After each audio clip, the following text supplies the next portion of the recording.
स्वर्गीय रामदेव चचा जी गोले रहलन। लेकिन यही भाव में कवि जी लिखलन इस समय की चीज के कैसे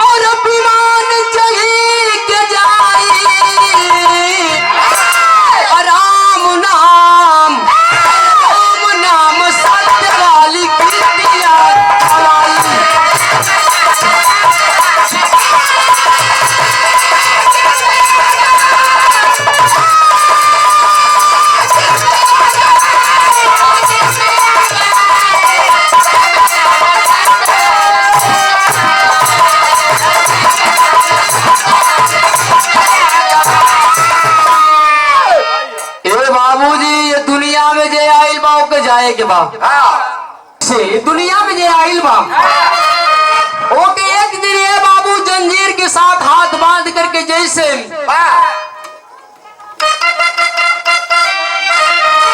आज आवत की बेरी है बाबू हाथ पसार के लोग आते हैं, जाने की बेरी मुट्ठी बांध दी जाती है।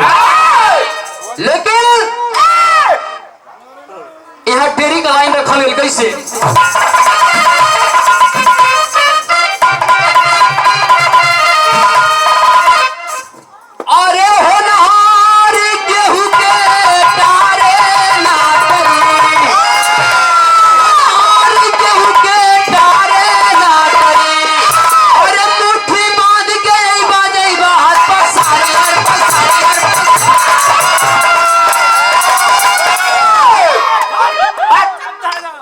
बाबू मुट्ठी बांध के इबो जइबो हाथ पसारी होनहारी केहू के टारे ना टरे। लेकिन यही से कहानी के शुरुआत में एक लाइन गीत रखल गेल कैसे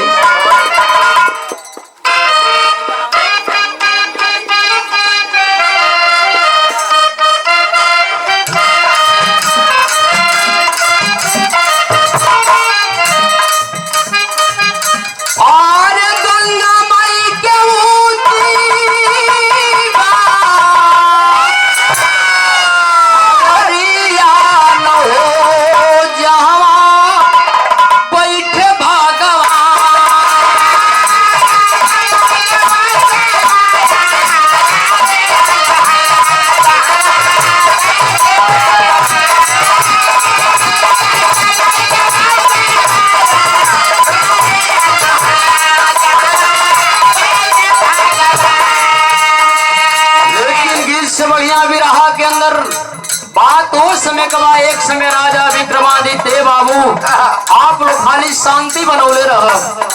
राजा विक्रमादित्य मन में बाबू एक दिन विचार आ जाए चलिए शिकार खेल आई। राजा विक्रमादित्य अपने मंत्री को बुलवाए, बुलाने के बाद सारी बात को कहते हैं। जब कहलन हो समय मंत्री बात के मान गईलन, तैयारी कर देलन, साथे चले को भी विचार बना देलन। राजा विक्रमादित्य कहलन कि आज हमारा संग केहू न जाई, आज शिकार खेले बदे खाली हम जाई। कैसे बताओ गई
शिकार खेले बदे जंगल में अइलन। धीरे धीरे बाबू कुछ जंगल के बीच पहुंच गइलन। और जब जंगल के बीच पहुंचलन हम समय राजा विक्रमादित्य बड़ी कस को प्यास लगल है। राजा विक्रमादित्य जीव लटपटाए लागल, सोच गइलन कि कहीं पानी नहीं मिला, अपना पानी दो घुट्टी के जीव के जोड़बा सींच लेती। राजा विक्रमादित्य देखला एक बरगद का वृक्ष बा, बड़ी सुंदर हवा चलत है मधुर मधुर। राजा विक्रमादित्य सोच गइलन कि पानी ना मिलत बा,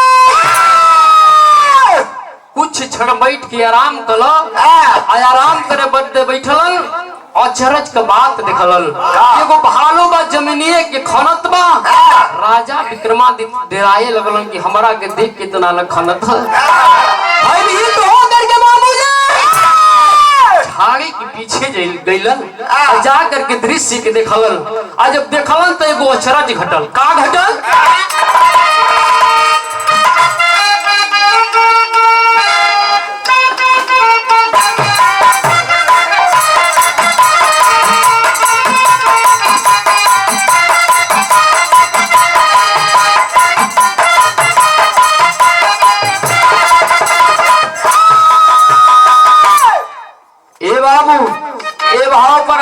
परम सम्मानित धर्मदेव मास्टर साहब जी आपके ओर से 50 रुपए का आशीर्वाद मिलल। नमस्ते प्रणाम बा, आशीर्वाद का कामना लेकिन गीत बजाओ तो मास्टर साहब का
गीत का नमूना वाले कि राजा विक्रमादित्य देखलन अचरज का देखलन।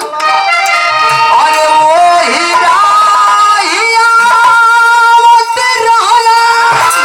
और दूई गो बिरना चकिता नया नामा भइल।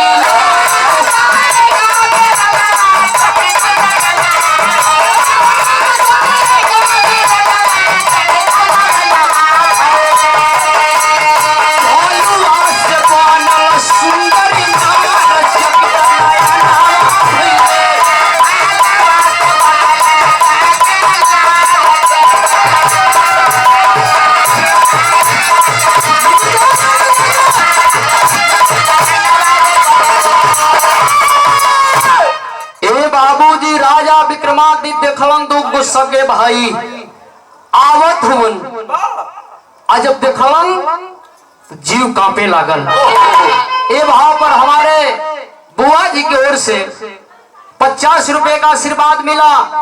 नमस्ते प्रणाम, आशीर्वाद का कामना लेकिन एगो और का बात भइल। अरे देखी के मोहनिया मोहाई गइल मना।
बाबू राजा विक्रमादित्य देखलन दुगो भाई आवत हन, देख के बड़ा भाई वो नारी सुंदर मोहिनी का रूप बनाती है। बड़ा भाई उस नारी को जब देखा पूछ बैठा, इस जंगल में, इस घना घोर जंगल में तुम क्या कर रही हो? माया का जाल क्या कर रही हो? वो बतावत या हम घर से निकल गइल बानी, हमरा के लोग घर से भगा देले बा, हम बेसहारा हैं। वो बड़ा भाई उस नारी से, मोहिनी से शादी करता है। जब शादी कैलन लेके घरे गइलन, जब घरे गइलन ये बाबू गांवपुर के लोग देखलन, मार खुशी में झूम गइलन। जब झूम गइलन तो मिठाई मांगे लगलन। जब मिठाई मांगे लगलन तो भइल का एक लाइन गीत बदल गई।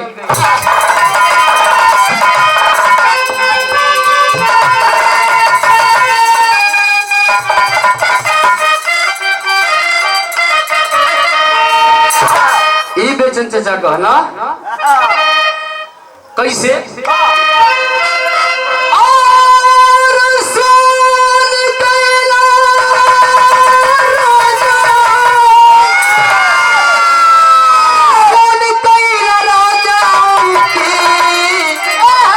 मिर्जापुर के सोन कैला रजऊ, कचौड़ी गल सोन कैला रजऊ, मिर्जापुर के कैला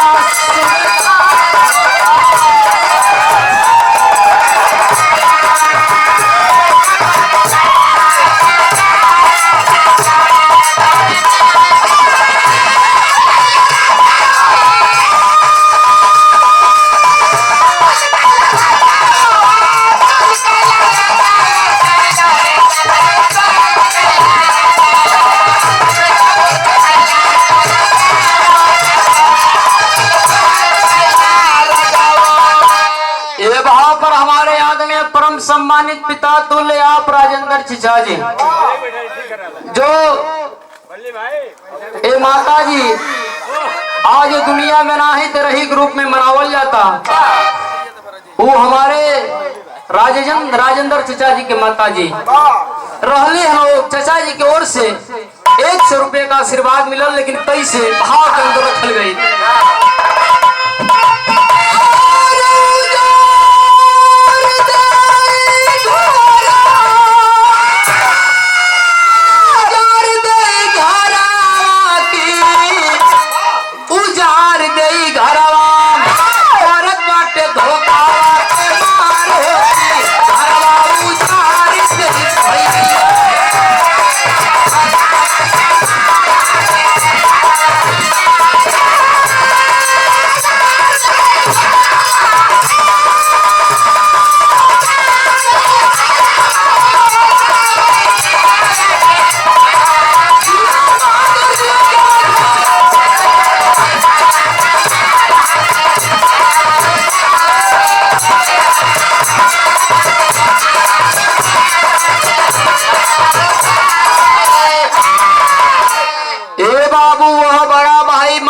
से आया यह नारी त्रिया चैत्र रचती है, कहती है मैं आपके बड़े भाई के साथ गुजर बसर नहीं करना चाहती, वो उम्र में जाते हैं, मैं आपके साथ रहना चाहती हूँ। इतनी बतिया जब छोटका भाई सुन ले, हाथ जोड़ के उस भाभी से माँ समान भाभी से कहता है, भाभी आप मेरी माँ समान है, आपके साथ मैं अनर्गल नहीं कर सकता, मैं भाई से धोखा नहीं कर सकता। ये बाबू आता है, वो त्रिया चैत्र रच कर किनारी उस बड़े भाई से बताती है। जब बतौले उस समय बड़ा भाई छोटे भाई को हाथ उठा देलन, जब हाथ उठा देलन तो समझावत छोटका की भैया समझ जाई घर द्वार बिगाड़ल चाह दिया, मार दी धोखा तो मार कर दिया, समझ जा। वही बड़ा भाई समझता नहीं है, प्यार में पागल, लेकिन समझावत का समझावत बाबू हो भैया भैया का समझावता, और तिरिया क्यों करे भैया तो हम लो भैया, अरे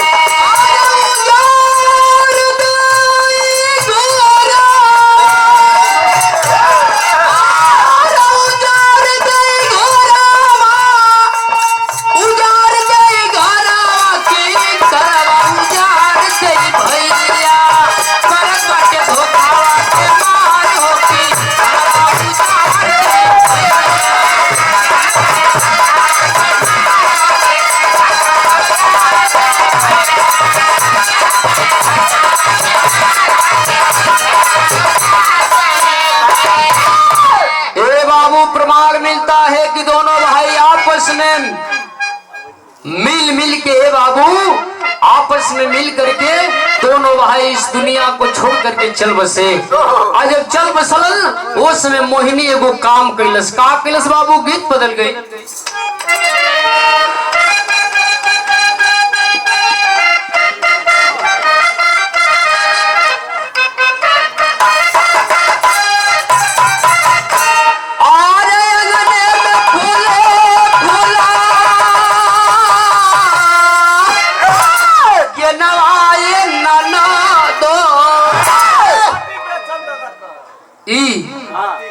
अब तू देखले रहलो हमके तो ख्याले नहीं खे। हम बोल ले तनी बता दे हला तो मान गेली कि बेचन चचा कर हल, लेकिन कैसे? अरे अगने में फूले फूला के नवाए नाना तो बाजले बधैया दुआरे पे।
कि भालू से नारी, नारी से नागिन बन गई। अब नागिन बनल बा उस समय आगे आगे चल रहे हलस। राजा विक्रमादित्य भी पीछे पीछे चल रहे कि आखिरकारी देखत है करत का बा।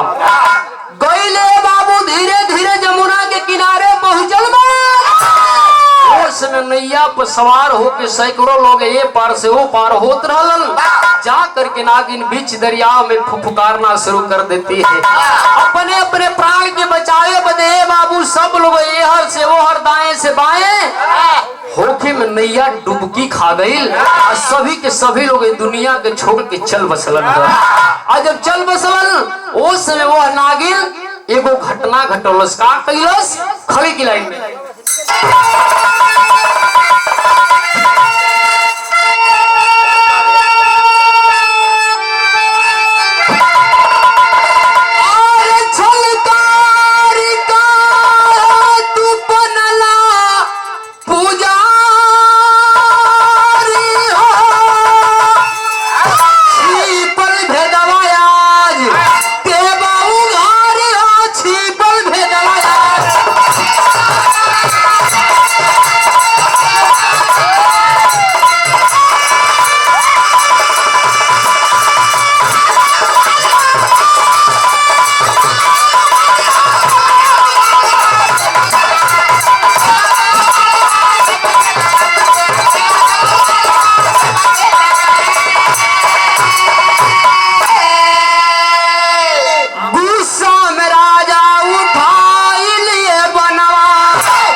बाबू राजा विक्रमादित्य धनुष बाण लेके तैनात हुईलन। वो साधु बाबा से कहे लगलन कि तू हुआ के साफ साफ बता दो, न तो बड़वा देखत हो ना सिनेमा में चुभा दे मार दे। ए बाबू राजा विक्रमादित्य वो भूत अपने महात्मा से साधु से बतावे लगलन तू आप हुआ के। वो साधु बाबा बतावत हन कि ए राजा आए भूत तो कि अगर भगवान निगाह देले हो नयन देले हो तू हमारा के चीन्ह ला, हमके चीन्ह कि हम हाई के। राजा विक्रमादित्य कहलन हमके नहीं समझ में आवत, तो बतावलन का बतावलन लास्ट लाइन, अरे काल बलि हम ही जे के जाने ला जहनमा जगवा में जे करब जैसन लिखाना।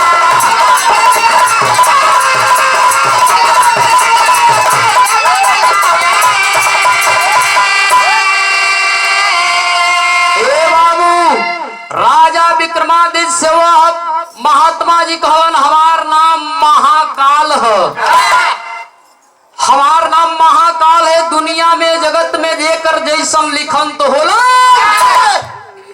देखल भालू के रूप बनौली, भालू से नारी बनली, नारी से नागिन बनली, आपस में लगा करके नैया के डुबा के सबके मार देली। जेकर जैसे लिखल बा वही रूप के बना के हम प्राण के हरे का काम करीला।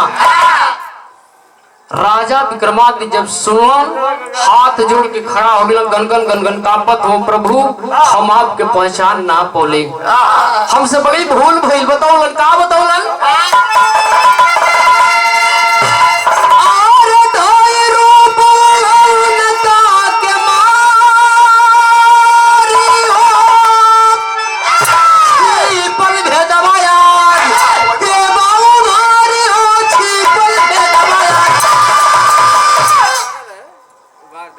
हे बाबू राजा विक्रमादित्य बतौलन हमसे गलती भइल, हम पहचान ना बोले। लास्ट लाइन में क्षमा मंगलन, लास्ट लाइन में बताओ लिखा